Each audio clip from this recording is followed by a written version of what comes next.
Final match రానే వచ్చేసింది. India versus Sri Lanka.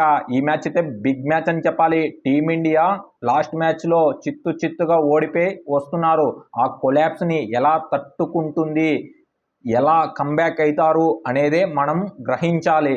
ఇంకా ఇటుపక్కల శ్రీలంక వాళ్ళైతే స్పిన్నర్స్ అదరగొట్టారు భయ్య. ఈ మ్యాచ్లో సేమ్ కంటిన్యూ చేయాలి. ఈ కాన్ఫిడెన్స్ వాళ్ళకు బూస్ట్ అవుతుందని చెప్పాలి.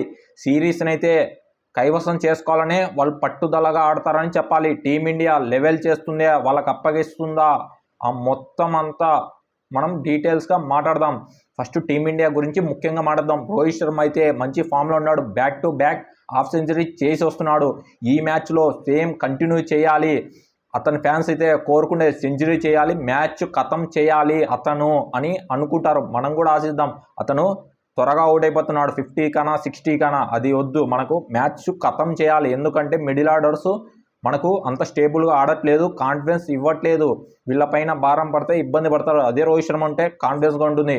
ఎంత స్పిన్ ట్రాక్ అయినా రోహిత్ శర్మ ఎరగదీస్తాడు. మామూలుగా కొట్టాడు, షాట్లకు భయపడతాడు. బౌలర్స్కి ఎక్కడ వేయాలో బాల్ తెలియకపోతుందని చెప్పాలి.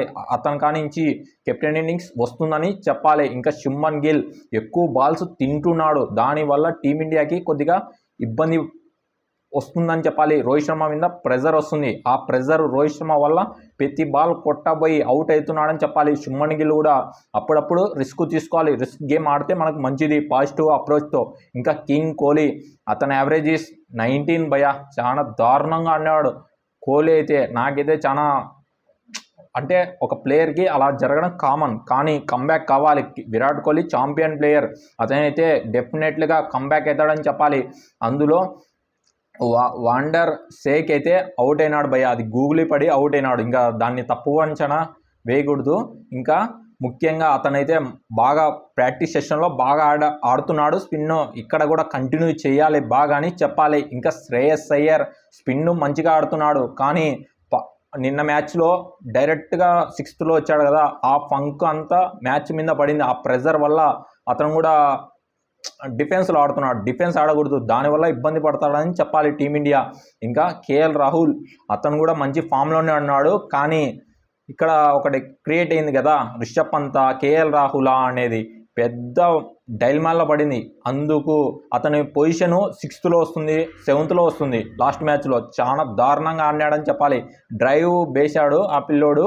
ఇంకా డ్రైవ్ పోయి అది స్పిన్ తిరిగి బాల్ పోయి వికెట్లోని ఎగిరేసిందని చెప్పాలి బాల్. ఇంకా అతనికైతే ఈ మ్యాచ్లో స్థానం ఉండదని చెప్పాలి. ఇంకా రిషబ్ పంత్ వచ్చేస్తాడు, ఎందుకంటే లెఫ్ట్ హ్యాండరు టాప్ ఆర్డర్లో ఒక్కరు లేరు. ఇంకా ఎందుకంటే రిషబ్ పంత్ అటాకింగ్ గేమ్ ఆడతాడు, అందుకు ఎక్కువ ఛాన్సెస్ ఉన్నాయని చెప్పాలి రిషబ్ పంత్కి.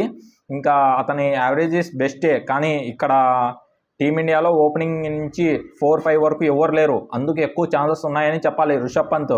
ఇంకా యాన్నో నేను ఒక న్యూస్ విన్నాను, రోహిత్ శర్మ రిషబ్ పంత్ కావాలని అన్నాడంట, గౌతమ్ గంభీర్ కేఎల్ రాహుల్ కావాలని అన్నాడంట. దానివల్ల టీమిండియా ఓడిపోతుందని చాలా మీమ్స్ చేస్తున్నారు. అది ఎంత కరెక్టో నాకైతే తెలియదు. నెక్స్ట్ మ్యాచ్లో గౌతమ్ గంభీర్ స్ట్రాటజీ ఎలా ఉంటుందో, రోహిత్ శర్మ స్ట్రాటజీ ఎలా టీం కాంబినేషన్ సెట్ చేసుకుంటారో నేనైతే ఎదురు చూస్తున్నాను ఈ మ్యాచ్ కోసం. ఇంకా స్పిన్ అయితే మంచిగా వేయాలి భయ. ముఖ్యంగా ఎవరంటే కుల్దీప్ యాదవ్, అతని కానించి ఒక 4 వికెట్స్ తీస్తే మంచిగా ఉంటుంది. మనకు టీమిండియాకి ఎక్కువ కంబ్యాక్ అయ్యేదానికి ఛాన్సెస్ ఉంటాయి. వాళ్ళు వికెట్లు తీయకుండా మనం ఎక్కువ బౌలర్స్ మీద పెట్టాలంటే చాలా ఇబ్బంది. కుల్దీప్ యాదవ్ మంచి ఎకానమీతో వేస్తున్నాడు, వికెట్లు తీస్తున్నాడు. ఇంకా వాషింగ్టన్ సుందర్, అతను బ్యాట్తో రాణించలేకున్నాడు, బాల్తో రాణించాడని చెప్పాలి లాస్ట్ మ్యాచ్లో. ఇది కంటిన్యూ చేయాలి, బ్యాట్తో కూడా రాణిస్తే మనకు బాగుంటుంది. ఇంకా ఎందుకంటే రవీంద్ర జడేజా వస్తే ఇతని స్థానం వెళ్ళిపోతుందని చెప్పాలి ముఖ్యంగా. అందుకు ఈ మ్యాచ్లో క్రూషల్ అవుతాడు సుందర్. ఇంకా అక్షర్ పటేల్ లాస్ట్ మ్యాచ్లో బాగా ఆడాడు, ఈ మ్యాచ్లో సేమ్ కంటిన్యూ చేయాలి. మంచిగా తక్కువ రన్స్ ఇవ్వాలి, వికెట్లు తీయాలి. మనకు టీమిండియాకి మెయిన్ ముఖ్యమైన క్రూషల్ టైంలో వాళ్ళకి 150 కన్నా 7 వికెట్లు పడితే ఆడ 3 వికెట్లు తీసేదానికి 70-80 పరుగులు ఇస్తున్నారు. పార్ట్స్ కోరు 220 ఉంటే ఎక్కువ వస్తుంది, 240 వికెట్లు తీయలేక ఇబ్బంది పడుతున్నాం. మహమ్మద్ షమి ఉంటే మనకు మంచిది, ఇంకా జస్ప్రీత్ బుమ్రా ఉన్నా బాగా యార్కర్లు వేసి ఎగ్జిక్యూట్ చేసేవాళ్ళు, కానీ అతను లేడు కదా, ఇంకా ఏం చేయలేం. ఇంకా శివన్ దుబేకి ఖచ్చితం రీప్లేస్ చేస్తారు, ఎందుకంటే రియాన్ పరాగ్ వచ్చేస్తాడు. ఎక్కువ స్పిన్ ట్రాక్లు ఉన్నాయి కదా, దానివల్ల ఇబ్బంది పడుతుంది టీమిండియా. ఇంకా మహమ్మద్ సిరాజ్ కంటిన్యూ అవుతాడు. అతని ఇనిషియల్గా కొద్దిగా స్వింగ్ అయితే 2 పక్కల ఆడిస్తాడని చెప్పాలి. ఇంకా అర్షదీప్ కొద్దిగా కంబ్యాక్ కావాలని చెప్పాలి. ఇంకా గ్రౌండ్ ఎక్కడ జరిగేది, ఇంకా ఇదే ప్రేమ్దాస్ స్టేడియము కొలంబోలో. ఎలా ఉంటుంది పిచ్చు? సేమ్ ఈ లాస్ట్ మ్యాచ్లో ఎక్కడ జరిగిందో ఏ పిచ్లోనో సేమ్ అలానే ఉంటుంది. స్పిన్ ట్రాకే ఉంటుంది. ముఖ్యంగా టాస్ గెలిస్తే ఏం చేయాలి? ఫస్ట్ బ్యాటింగ్ చేయాలి. బౌలింగ్ ఎంచుకొని రిస్క్ చేసుకొని ఆడతాము. సిరీస్ పోయినా బాధ లేదంటే ఇంకా ఏం చేయలేము, వాళ్ళ ఇష్టము. ఇంకా రిస్క్ తీసుకుంటే ఏం చేయలేము. ఇంకా టీమిండియా చేతిలో ఉంటుంది. ఇంకా ఫస్ట్ రోహిత్ శర్మ టాస్ గెలిస్తే బ్యాటింగ్ చేయాలి మొహమాటం లేకుండా. ఇంకా గ్రౌండ్ అయితే చాలా పెద్దది, 6లు అయితే పోవు. ఇంకా ఈజీగా 4లు కొట్టగలచ్చు, డ్రైవ్స్ ఆడచ్చు. ఇంకా అంతే. ఇంకా వెదర్ రిపోర్ట్ చూస్తే నో రైన్, ఫుల్ మ్యాచ్ చూడొచ్చని చాలా న్యూస్లలో విన్నాను.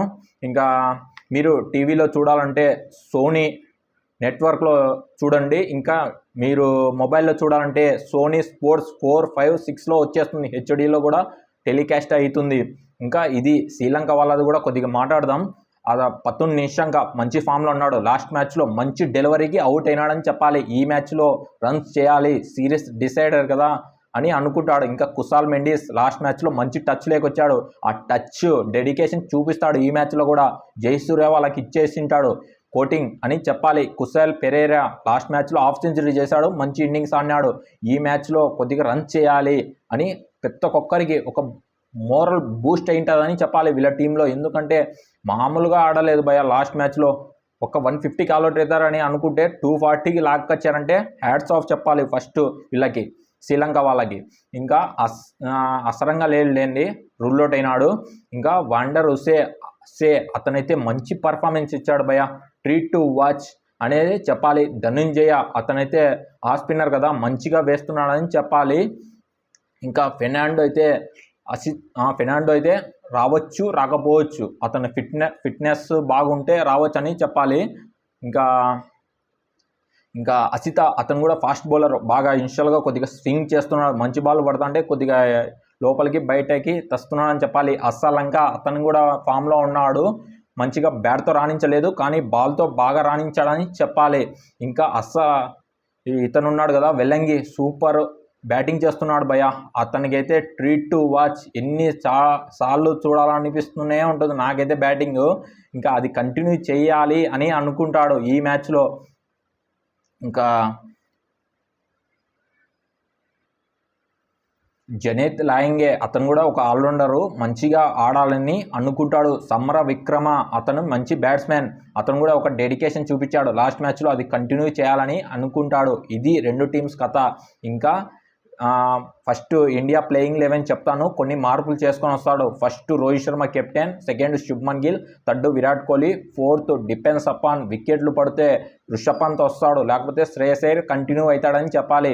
ఇంకా 5 రిషబ్ పంత్, 4 వచ్చి శ్రేయస్ అయ్యర్, 6 వచ్చి రియాన్ పరాగ్, 7th వచ్చి అక్షర్ పటేల్, 8 వచ్చి కుల్దీప్ యాదవ్, వాషింగ్టన్ సుందర్, ఇంకా మహమ్మద్ సిరాజ్ అండ్ హర్షదీప్ సింగ్. ఇది ప్లేయింగ్ 11. కొన్ని మార్పులు చేసుకుంటే బాగుంటుంది టీమిండియా, అది చేసుకొని వస్తారు ఈ మ్యాచ్లో. ఇంకా వీళ్ళది కూడా చూస్తాను, ప్లేయింగ్ 11 చెప్తాను. ఫస్ట్ వచ్చి పతుమ్ నిషంక, సెకండ్ వచ్చి ఫెర్నాండో, కుశాల్ మెండిస్, సమర విక్రమ, అసలంక, జనిత్ లాయింగే, వెల్లంగి, ఇంకా మెండిస్, కమినందు, మెండిస్, ధనుంజయ, వండరే సే అనేది చెప్పాలి. ఇంకా అసిత ఫెర్నాండో. ఇది ప్లేయింగ్ 11. ఆన్ ది పేపర్ చూస్తే టీమిండియా మంచి బ్యాటింగ్ లైనప్ ఉంది, విత్ బౌలింగ్ ఉంది, కానీ పర్ఫార్మెన్స్ ఈజ్ వెరీ బ్యాడ్ ఈ మ్యాచ్లో. అది రెక్టిఫై చేసుకోవాలి, లేకపోతే చాలా ఇబ్బంది పడుతున్నాయని చెప్పాలి. ఖచ్చితంగా గట్టిగా కంబ్యాక్ అవుతారని నేను అనుకుంటున్నా. మీరేమనుకుంటున్నారో కామెంట్ బాక్స్లో కామెంట్ చేయండి. లైక్ అండ్ సబ్స్క్రైబ్ చేసుకుంటే మరొక వీడియోతో మళ్ళీ కలుసుకుంటా. Thank you.